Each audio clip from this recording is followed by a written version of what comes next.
There has been an awakening. Have you felt it? So I just got back from seeing The Force Awakens again. And after the first time I saw it, I made this video where I got super excited about it. But now I just want to sit down and talk about it. Talk about theories, talk about ideas, how I felt about different things, and have kind of a little discussion. I'm just gonna warn you now, there are definitely spoilers in this video. And if you haven't watched it yet, go watch it, and then come back, and then we'll talk. So first I want to dive right in and talk about Kylo Ren, who is our new villain in The Force Awakens. So before we talk about his complete immaturity and emotional instability, I want to talk about his power, because Kylo Ren is definitely the person with the most force we've seen so far. As I said in my last video, there's the scene at the beginning where Poe is shooting at Kylo, and he stops the beam from hitting him before it gets anywhere close to him. And he's still able to focus on his conversation with Poe. He's also able to get information out of captives a lot easier. Like, Darth Vader would have loved to have used this on Leia, but he couldn't. Kylo's able to get information out of Poe, who is completely for the Resistance, would never betray them. So yeah, he's powerful. But on the other hand, he's just a giant baby. He throws temper tantrums every time anything doesn't go his way. It happens quite frequently, you can tell, because like the stormtroopers that walk up and they're like, oh no. They have obviously seen this before, or else they would have been like, what's going on? We should go help him. He's not harnessing his anger. He is just letting it out wherever he can.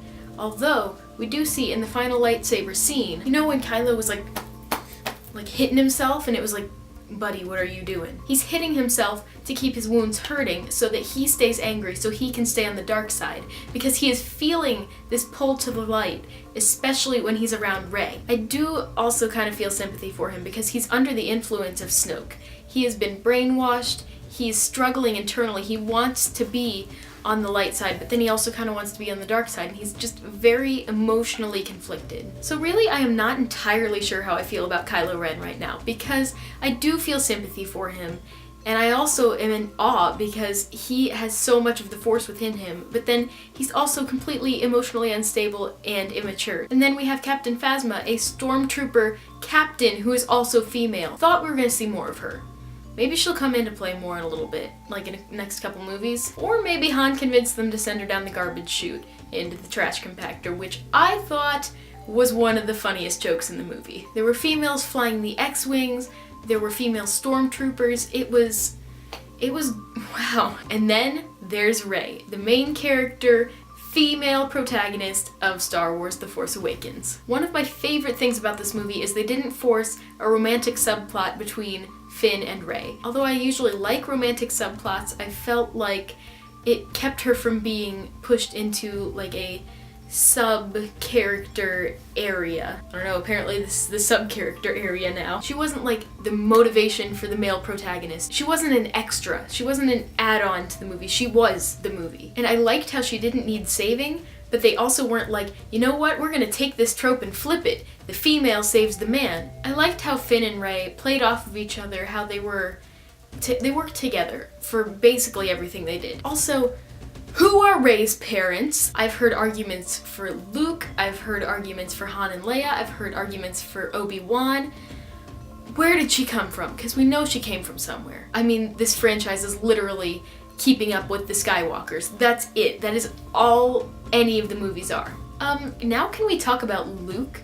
What has Luke been doing? Now, I don't know. Does it seem like Luke's character to train someone who turns to the dark side and then it's like, yeah, okay, bye, I'm not dealing with this anymore. Like, I don't know. I felt like that didn't feel like Luke, but then it also kind of did at the same time. And what everyone's been talking about, like 30 seconds of Luke in the movie. But you know what? There are 2 more movies. He'll be back. I think a lot of the people who are nitpicking are forgetting that there are 2 more movies where a lot of things are going to be explained. And I think a lot of people are looking for things to be wrong in this movie because it's not the original 3, so something's gotta be wrong. And I mean, no movie's perfect, but I think people are forgetting that they just got like 2.5 hours of awesome movie. Can we talk about BB-8 now? Because BB-8 is adorable. I mean, he's kind of unhelpful. All he really does is hold the part of the map and run around and try and escape from everybody who's trying to get the map that shouldn't have the map. But he's also adorable. And his little thumbs up to Finn was just adorable. Why are robots so cute? I have a robot problem. As a kid, I loved R2 and C-3PO. A lot of people found them annoying, but like they were my favorite characters. I was having a conversation the other day about BB-8 and R2-D2 and like comparing and contrasting them. We see BB-8 who's smaller than R2, who's younger than R2, newer, shinier, and just more energetic. But then that depicts R2-D2 as the mature one here, which is just really weird to me. Like, he's so sassy. And you can't even understand what he's saying. Literally the first thing he says when he wakes up, you can tell it's something sassy. Because C-3PO is literally like, R2, you're back! What did you just call me?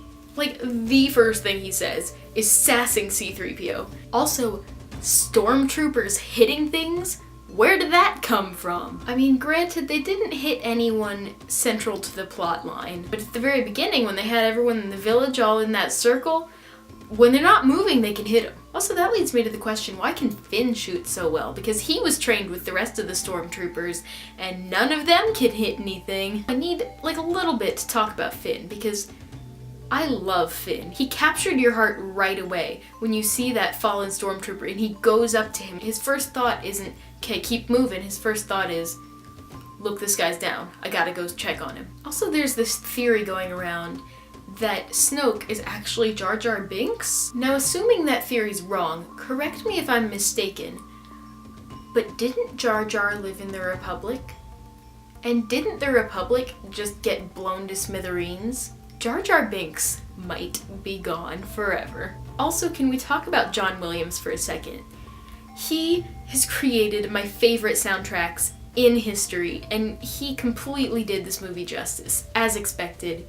It was beautiful. I'd just be sitting there and be like, this is a good movie. And then that Star Wars theme hits, and it's just like, yes, this is Star Wars. So I think I'm gonna close my side of the discussion now, but if you have thoughts, please comment. I want to know your theories, what you think about what I think, have like a conversation, because I need to talk about this. I need to talk about this movie. Tell me what Rey's history is. Who do you think her parents are? Like, give me a 5-page essay on who Rey's parents are and why you think that, and give tons of details. I need to know.